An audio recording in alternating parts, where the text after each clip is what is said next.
အားလုံးပဲမင်္ဂလာပါကျွန်တော်နာမည်ကတော့တန်းဆောင်လို့ခေါ်ပါတယ်စီးပွားရေးတင်နန်းကတုကိုသုံးပေါင်းလားမှာဝင်ရောက်လာတဲ့တိုင်းသားညီကိုမောင်မတွေကိုနှွေးထွေးစွာကြိုဆိုပါတယ်ခင်ဗျအဲ့တော့မိတ်ဆွေတို့လည်းပဲဘာစီးပွားရေးလဲဆိုတော့သိချင်နေမယ်လို့ကျွန်တော်ကယုံကြည်ပါတယ်အနည်းငယ်လေးကျွန်တော်ရှင်းပြပေးပါမယ်နော်အဲ့တော့မိတ်ဆွေတို့ကတကယ်လို့ဒီစီးပွားရေးမှာတေချာလေးလေ့လာမယ်ဆိုရင်တော့ထိုင်းနိုင်ငံမှာနေတဲ့သူဆိုရင်ည8 နာရီ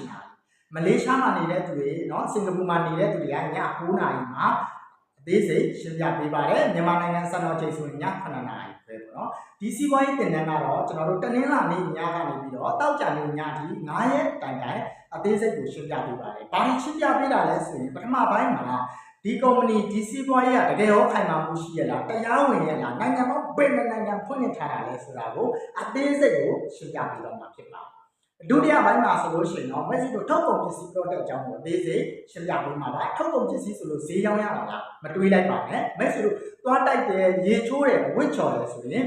ဒီစီးပွားရေးအလွယ်တကူလောက်ခံရပါတယ်ခင်ဗျာနော်ပြီးရင်နောက်ထပ်ကျွန်တော်တတိယပိုင်းမှာဆိုလို့ရှိရင်တော့ဒီစီးပွားရေးကိုလုပ်တဲ့အခါမှာတေချာတာကဒီကလူလေးကိုရောက်နေတဲ့သူဝင်ငွေလိုချင်လို့ရောက်လာတာအဲ့တော့ဝင်ငွေတွေဘယ်လိုပေးမှလဲဝင်ငွေက1000ပဲပေးတာလား1000ပဲပေးတာလားဆိုပြီးတော့တွေးနေတဲ့သူတွေလည်းရှိနေတယ်အဲ့တော့တကယ်ကိုမှသူကိုယ်တိုင်ဝင်ငွေတွေရရှိပြီးတော့ဒီစီးပွားရေးမှာလောက်ကင်ပြီးတော့ဝင်ငွေပိုင်းကိုအသေးစိတ်အစားလေ့လာပြီးတော့လောက်ကင်ပြီးတော့ဝင်ငွေအကြောင်းကိုအသေးစိတ်ရှင်းပြပေးသွားမှာဖြစ်ပါတယ်နောက်ပိတ်ဆုံးပိုင်းမှာဆိုရင်ပို့လို့တောင်မှအရေးကြီးပါတယ်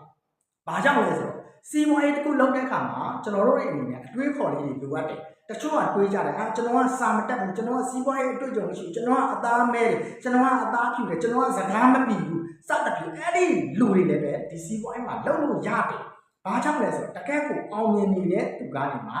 မဲ့ဆွေတို့ကိုစီးပွားရေးအတွေးခေါ် mindset တွေဘယ်လိုချိန်ရမလဲဘယ်လိုလုပ်ရမလဲဆိုတော့စီးပွားရေးအသေးခေါ်တွေကိုလာရောက်ပြီးတော့အသေးစိတ်အမျှဝေပေးသွားအောင်မှာဖြစ်ပါတယ်ဒါကြောင့်မို့မဲ့ဆွေတို့ကိုယ်တိုင်ကဂတုထဲမှာအစားကနေအဆုံးထိတေးသေးချာချာဂါဂနာနာလေ့လာကြည့်ပါခင်ဗျာ